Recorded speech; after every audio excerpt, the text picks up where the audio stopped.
The Columbia Network takes pleasure in bringing you Suspense.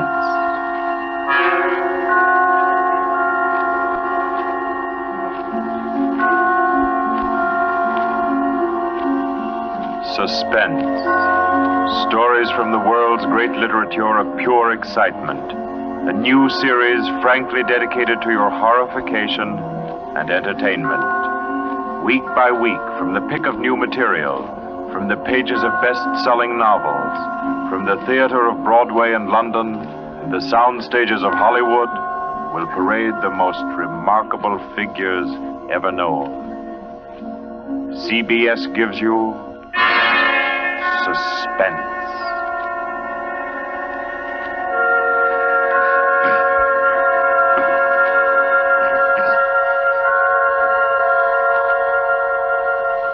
Tonight's presentation is one of the finest of the contemporary stories of mystery and terror. John Dixon Carr's famous novel, The Burning Court.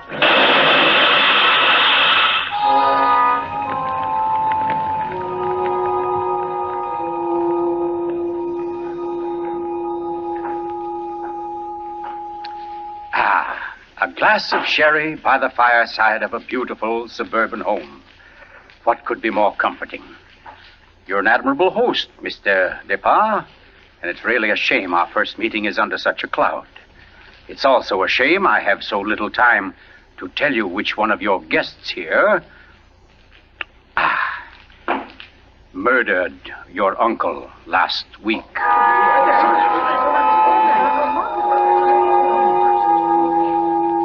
Now, let's see now. I believe we're all here. Your wife, your friend, Mr. Stevens, Captain Brennan. Yes, and incidentally yourself. Just who did you say you were? Well, no wonder you've had so much difficulty with the case, Captain. My name is Cross, Godin Cross, the writer. As a matter of fact, it's because of my just completed book, Poisoning Throughout the Ages, that I happen to be here now. And Ted Stevens there happens to be a member of the firm which publishes my work. I'd never seen him until tonight, but I've been told what happened. This afternoon, he began reading my manuscript for the first time on the train. The commuter's train, which every afternoon deposits him safely and soundly here in Crispin. I imagine he was halfway home by the time he finished the first chapter. Then he turned a page. Attached to the following leaf was a picture. And looking at it, the young man stiffened suddenly and all but cried out in shock. It was a picture of a young woman, and under it had been printed, famous poisoner Marie Dobré, 1676. Ted Stevens was looking at a picture of his own wife.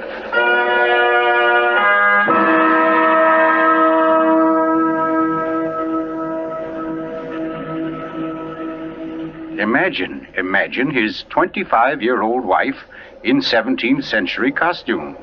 The face, the features, even a wistfulness of expression were identical. Even the name, Dobré, was his wife's maiden name. But no, that was ridiculous. This woman in the picture was, well, one of his wife's ancestors. Yes, that was it. Simply an amazing family resemblance. Marie would be waiting for him at the station, and he'd have to tell her about it. He wondered why, however, she'd never told him about. Oh, well, but you don't discuss such an ancestor, do you? Ted Stevens glanced down at the chapter to which the picture had been attached. It was entitled, The Affair of the Non-Dead Woman.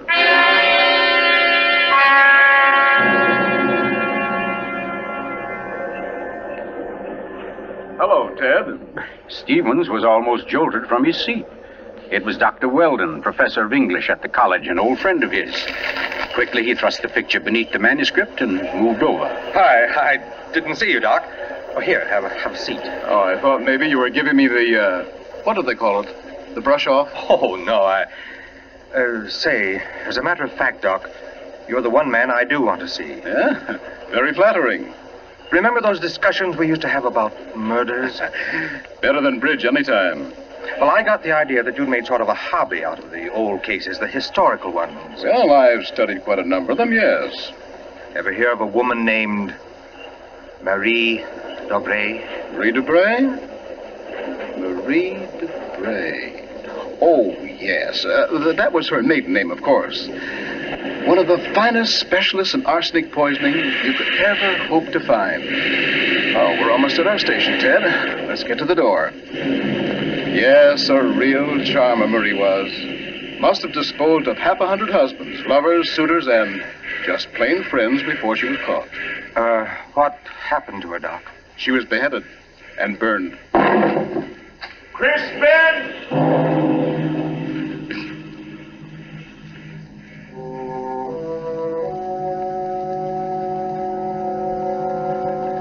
Oh, absurd, laughable. Ted Stevens kept saying this to himself, and yet what he knew was a foolish dread followed him straight through the small suburban station and clung to him as he reached the street. And there in the roadster was Marie, leaning toward him a little to hold the door open and smiling at him. Oh, Ted, what on earth are you staring at? That street light shining on your hair. I like that. Oh, you're tight. Come on, get in the car.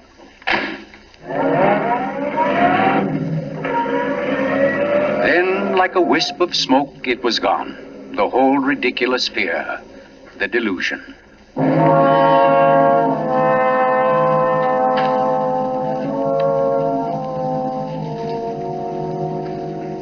When at home, Marie brought the cocktails into the living room. The logs were burning brightly in the fireplace, throwing a soft, dancing glow upon a room that was darkening with dusk. To you, Marie. And to you, dear.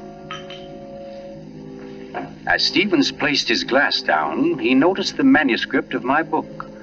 It was there on the table, right where he'd placed it when he first came in. Deliberately, he turned from it, and then turned back. The manuscript had been moved. Only an inch or so, but it had been moved. Keeping his back to his wife, he thumbed through that early chapter and discovered, just as he knew he would, that the photograph was gone. For a long moment, he thought of what to do. Then slowly, he turned around. This book by Cross I brought home. Yes? There was a story of a poisoner in it. Rather funny. Her name happens to be the same as yours. Oh, your maiden name, that is. Oh, that is odd, isn't it? Darling, was she a relative of yours? Why, Ted, you're serious. In a way, yes. Oh, I don't mean it's really important. It's just that, well, when you run across a person who's a dead ringer for your own wife and who lived 300 years ago and was a top-flight poisoner, well, you like to hear about it, that's all. What on earth are you talking about? Darling, be honest with me. Didn't you look at this manuscript when I was out of the room? No. You didn't take out a picture of a poisoner named Marie Dobray? I most certainly did not. Oh, Ted, what is this all about? What are you getting at? Oh, just this. Somebody took that picture out of that manuscript since I'd been home. Now, who's that? Well, I'll take a look. But I don't feel like... Why, it's Mark Depart. Mark? Ted, wait a second. Yes? Ted, whatever it is he wants, promise you won't do it. Promise I won't do I it? mean, promise you won't get yourself involved. Please, Ted, don't go out tonight. Say, what in the world is... Well, anyway, we can't let him stay outside. Mark, how are you? Come on in. Thanks, Ted. Just thinking about giving you a call later. Oh, let me have your hat. Oh, thanks. Marie, I hope you'll excuse me for popping in like this, but, well, I wanted to talk to Ted. It's rather important. Oh, I don't mind at all. Come on, Mark, we'll step into the library. Oh, you mind, dear? Of course not, Ted. I'll be making the sandwiches for her. Oh, grab that chair in the corner, Mark. Well, let's hear it. What's the trouble? Ted, my Uncle Miles was murdered. Murdered? Oh, the talk hasn't reached you yet, but it's already started. Nothing definite, of course, just that there was something wrong about Uncle Miles' death. But I don't... Mark, are you sure of this? You know he was murdered? I don't know. Of course I don't. I just don't see how it could be any other way. Uncle Miles, you know, had been sick for quite a while, but last Saturday he seemed so much better that Miss Corbett, that was his nurse, decided to take the day off. And, oh, well, you know all this. You and Marie were over that afternoon. Anyway, Lucy and I went to the club that night, to that masquerade party, and, we left the old boy completely alone. I've cursed myself 1,000 times since. But what about your housekeeper, Mrs., what's her name? Henderson. Wasn't she around? Oh, sure. In that little house out in back. We told her to look in now and then, but, well, that wasn't good enough. It was after midnight when Lucy and I got back. Uncle Miles was dying. Ted, it looked exactly like one of his regular attacks, but then later, after he was gone, I happened to glance under the chest of drawers in his room. There was a small silver cup under there, almost drained, and Uncle Miles' cat. The cat was still warm, but quite dead. Oh. I managed to get the cat out of the house and buried without anyone seeing me. Next day, I had the contents of the cup analyzed. It was poison? Yes. Arsenic. Well, what do you want me to do? Help me open the crypt. What? I want to have a private autopsy performed. Help me get Uncle Miles' body out of that vault. Oh, I know it's a tough job. The thing is sealed solid, but we can do it. You mean without the police knowing about it? Without anybody knowing about it. Mrs. Henderson's visiting her sister, and I managed to send Lucy over to the club. You must be crazy. You're playing with dynamite, Mark. This is something you've got to tell the police now. I can't take that chance. But they'll have to know sometime. You're only I've delaying... got to know first, I tell you. You don't understand, Ted. There was somebody in Uncle Miles' room that night, handing him something in a silver cup. Mrs. Henderson was on the porch by the window. She saw her. She saw her? Ted, she thinks it was my wife. Oh, Lucy. It doesn't mean anything to Mrs. Henderson yet, because she doesn't suspect anything, but, well, Ted, you've got to see why I've got to be sure, why I've got to know how Uncle Miles died. Because it wasn't Lucy, Ted. I know it wasn't. Of course not, Mark. She had an alibi. Well, she was with you at the club, wasn't she? Yes. Except for half an hour. I see. You'll help me, won't you, Ted? When do we start? As soon as you can make it. Okay. Come on now. I'll get your hat. You trot on ahead, and I'll come over as soon as I can see Marie. You're not going to tell her about this. Of course not. I'll think of something. Don't you worry about it. No, thanks, Ted. Thanks a lot. Marie? I'm coming. Darling, Mark asked me to, I know, Ted. Here. You better take these sandwiches with you. You'll be hungry. But you knew I was going out? Yes, I knew. You listened to us? I couldn't help it, Ted. I had an idea what Mark's visit was about. The talk about his uncle's death. There's a lot of gossip about it in the village. That's why I tried to tell you. Why I didn't want you to get mixed up in it. But it's too late now, isn't it? I mean, you're going. I can tell by the way you look. Ted, wait a second. There's just one thing I want to tell you before you leave. And that is that no matter what happens, no matter what you find or think or believe, I love you. You'll remember that, won't you? I'll remember you said so, Marie.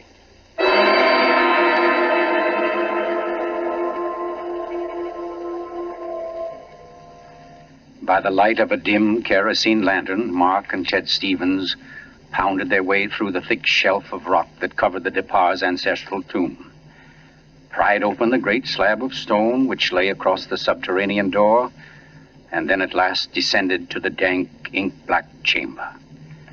They found the coffin. They dragged it from its crypt and placed it on the cold stone floor. They unclamped the lid and opened it. Mark!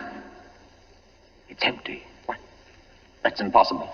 It can't be. But it is, Mark. You know what this means? That body wasn't in this coffin when it was placed here. I'll swear it was, Ted. From the time that coffin was closed on Uncle Miles, somebody, the undertaker or Lucy or me, somebody was with it until it was buried. And the crypt was sealed right after. Then somebody beat us to it. Somebody's broken in here ahead of us. Broken in? Listen, Ted. Lucy and I have hardly left the house since the funeral. Do you think anybody could break in here, smash through that stone and cement without our seeing them or without our hearing them? Well... What? Well, you might as well come on out then. What? Who was that? Me, Mr. Depard, up here. My name's Captain Brennan. I'm from the office of the Commissioner of Police. From the... Like to talk to you if you don't mind, Mr. Depard. Here, follow my flashlight up. But I don't understand. How How did you know about this? By listening, mainly. You mind if we go up to your house, Mr. Depart? Why, no. Not at all. Oh, thank you. Oh, Freddie. Look here, Captain. Freddie, this is Mr. Depart, Lieutenant Gray. Glad to know you, Mr. Depart. And Mr. Ted Stevens, isn't it? Well, how did you know my name? Very simple. I got the names of everybody who was here at the Departs the day the old man died. You and your wife were included. Oh, here we are. But I don't... Captain, who gave you those names? Why, your housekeeper, of course. Mrs. Henderson? You didn't think Mrs. Henderson saw the dead cat, did you, Mr. Depart? But she did. She also saw you bury it. And we've been interested in the case ever since. Well, nice place you have here, Mr. Depart. Now, let's see. According to Mrs. Henderson, your wife was wearing some kind of a masquerade costume that night. What kind of a thing was it? Well, it was... Oh, there, you can see it. It was copied from the dress in that old painting over there. Oh, yes. Funny, where's the woman's face? It's always been that way, long as I can remember. Somebody must have thrown acid on it or something. Can't blame them much. She was a poisoner. A poisoner? Yes. The story goes that one of my ancestors was responsible for her execution. Marie Dobray, her name was. Oh, yes, I've read about her. Learned all her poison tricks from one of her lovers, guy by the name of Godin Saint Croix. Godin Saint... Oh, yes, Mr. Stevens, we cops read now and then. Did you say Godin Saint Croix? That's French. We call it cross. Absolutely no limit to a cop's education, is there? But to get back to your wife, Mr. Depart, she was dressed like the famous Marie. Now, when Mrs. Henderson looked through that window... Just a minute, Captain. Mrs. Henderson can't prove she saw a thing, and you know it. What do you mean? I mean you haven't any right to insinuate that my wife was in that room. Well, who's insinuating? I'm trying to say that Mrs. Henderson, after thinking it over, realizes she was tricked by the costume. The woman she saw in the funny clothes, handing the cup of poison to your uncle, wasn't your wife at all. What? Because your wife is an unusually tall young woman. And the one Mrs. Henderson saw was fully half a head shorter. More on the order, let's say, of Mr. Stevens' wife. My wife? Captain, this is absolutely ridiculous. Well, I don't know. Why, what's the matter, Mr. Stevens? You're trembling like a leaf. Tell me now, just for fun, where was Mrs. Stevens that night? She was home. With me. The whole evening? Certainly. She retired early? Yes, we both did. You, I suppose, were sound asleep by midnight. Yes, I was. Then how do you know where your wife was? Well, Look here, Stevens. She had to have a costume that would match Mrs. Despas. How did she manage that? Where did she get it? Well, she never had one. She never had a dress like that. And what about her motive? Why did she poison him? I don't know. Not for money, certainly. Then what was it? Hate? Did she hate Miles Despas? Yes, she did. No. Oh, I don't know. I don't know, I tell you. Brown? Yes, Freddie. I phoned and got hold of Mrs. Depart and the nurse, all right. That Mrs. Stevens, I couldn't reach her. Her phone won't answer. Okay, have her picked up. I'm going home. Stevens, come back here. I'm going to get my wife. Want me to stop him, Brennan? No, go.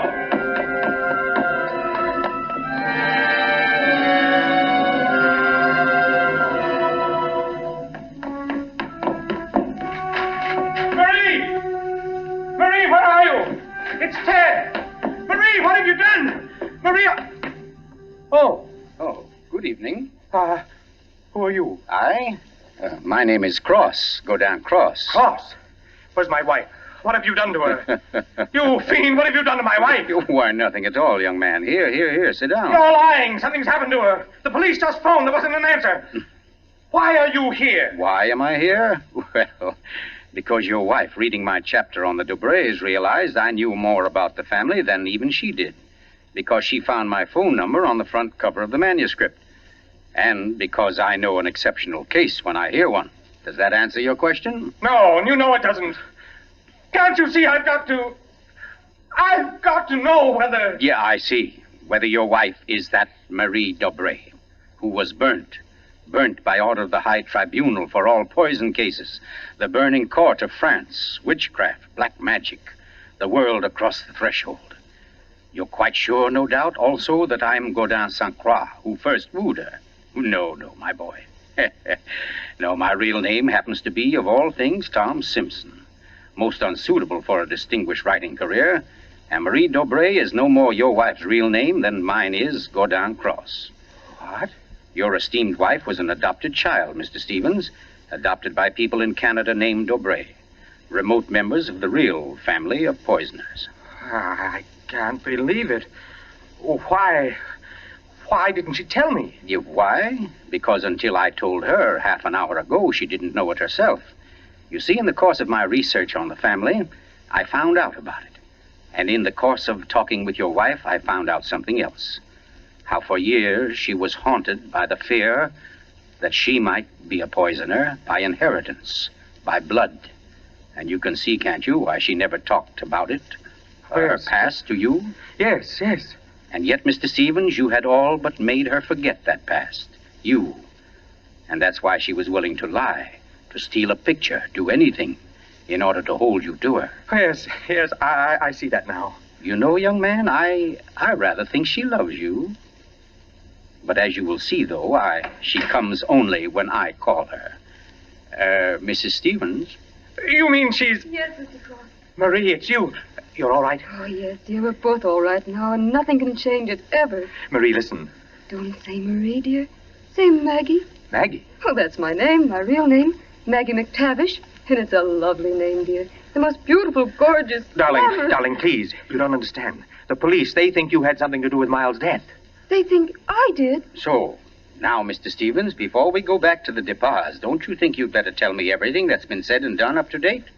Having just saved your wife's soul from the burning court, now I'll wrest her body from the electric chair.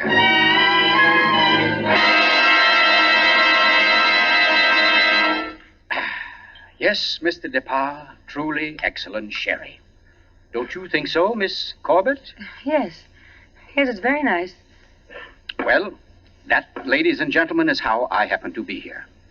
So let us consider first that supernatural hocus-pocus in the crypt. That body that walked out of the sealed tomb. That body that never was in the tomb. Never was in the tomb? No, Mr. Depas. The murderer knew that very soon Mrs. Henderson's story would bring about an investigation.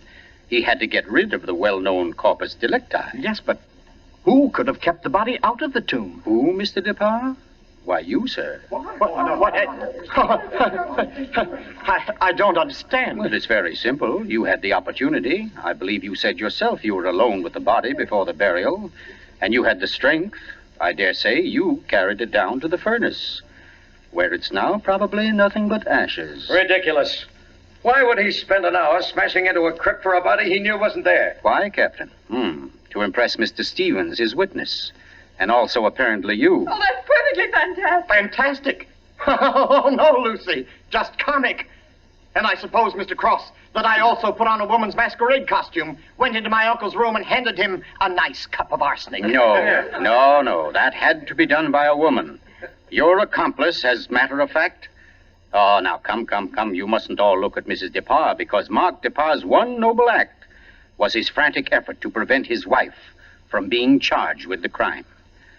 A crime which he and Nurse Myra Corbett committed. Myra Corbett? Why, you... Yes, sir. Yes, Mr. Stevens, this quiet little lady beside me. Why would I do such a thing? Money, Miss Corbett. A cutout of Mark Depas's inheritance. Payments for services rendered. That's an absolute lie, Cross. You see, ladies and gentlemen, Captain Brennan never bothered to check Miss Corbett's whereabouts on the night of the murder. Why even think of the nurse? She was the custodian of the old man's health. Oh, you're crazy. And yet who but a nurse could so naturally offer the old man a cup? A cup he was sure contained medicine. You're making it up. The whole thing, you're just And making it who up. but Miss Corbett, living right here in this house, would know what kind of masquerade dress she must copy? Would know when Mrs. Henderson would pass the window that night, pass and see her, and accept her, she hoped, for Lucy Depas. No, that's not true. Oh, I didn't yes, do Miss it. Corbett. Yes, I Miss didn't Corbett, do that it. dress I was the didn't. touch that wrecked you. That was your own idea, wasn't it? Not Mark's. You weren't content with a mere murderer's share of the profits. You wanted a wife's share, half of the whole estate. You wanted Lucy Depas convicted and out of the way for good. Well, I give you a toast, Miss Corbett, with Mr. Depas's excellent sherry. To a particularly ruthless poisoner. And yet, you know, on the whole, I'm rather partial to female poisoners. Why, only tonight I...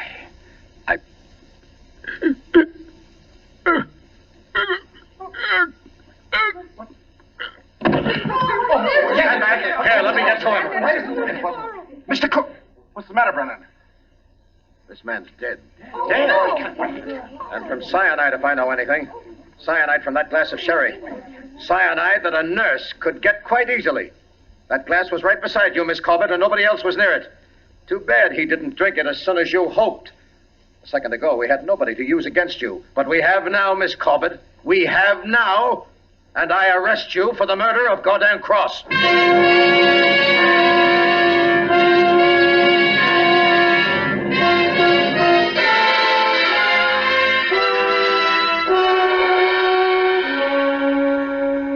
Close to 5 months ago that the prominent author was murdered, and tonight Myra Corbett pays with her life for that crime. The former nurse, at first protesting her innocence, in recent Yes, weeks has grown... I'm in here, dear. Oh. I thought you might... Oh, what did you cut it off for? Huh? What do you mean? The radio? Oh. Oh, yeah, well, I thought you wanted to talk. Oh, Ted, don't you think I know you better than that? What was on the radio? Well, there wasn't any... Okay. It was about Myra Corbett. She goes to the chair tonight. Oh, I didn't think you wanted to be reminded. I don't really. But making such an effort to hide it only keeps it alive, doesn't it? All right, darling. Know what I came in to ask? If you wanted a cocktail before dinner? The largest one you've got. Fine. I'll get out the ice cube. I know. If I'll fix up the fire. Okay, Maria, a deal. Where are some papers to start it? Right there by the bookcase. And the name's not Marie. It's Maggie. Because, darling, Marie's dead and gone forever.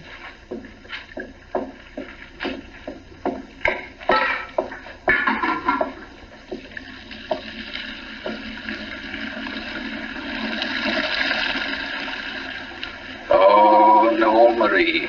We're never dead. Neither of us. It was your hand that touched that glass. I know that now. And I could return the favor.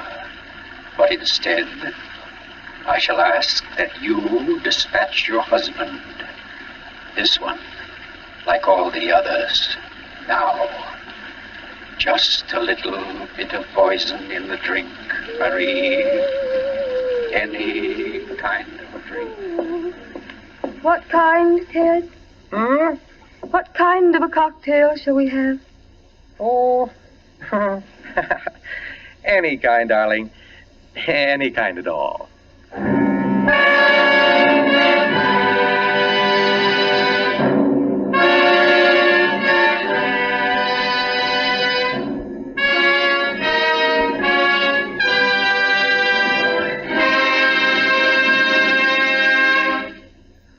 You've just heard The Burning Court from John Dixon Carr's famous novel, the first in Columbia's new series of outstanding classics and chills by world-famous authors. Tonight's play, ladies and gentlemen, has one rather special significance we think you'd like to know about. As you perhaps have heard, every fine comedian is said to cherish a secret desire to do an abrupt about-face. He pines for the part of a blackguard. Well, tonight you witness the fulfillment of one such desire. The role of that literary and quite infamous diehard, Gordon Cross, was portrayed by none other than Hollywood's expert provoker of laughs, Charlie Ruggles, here in New York for the world premiere of his latest screen success, Friendly Enemies. The role of Marie, well, that was enacted by a young lady who long ago won national acclaim as one of Broadway's most accomplished dramatic actresses, Miss Julie Hayden. Thank you, Charlie Ruggles and Miss Julie Hayden, for your splendid performances. The play tonight, as all plays in this series, was produced and directed by Charles Vander, written by Harold Metford and scored by Bernard Herrmann. Next week, we bring you an intensely exciting and moving drama, The Life of Nellie James. This is the Columbia Broadcasting System.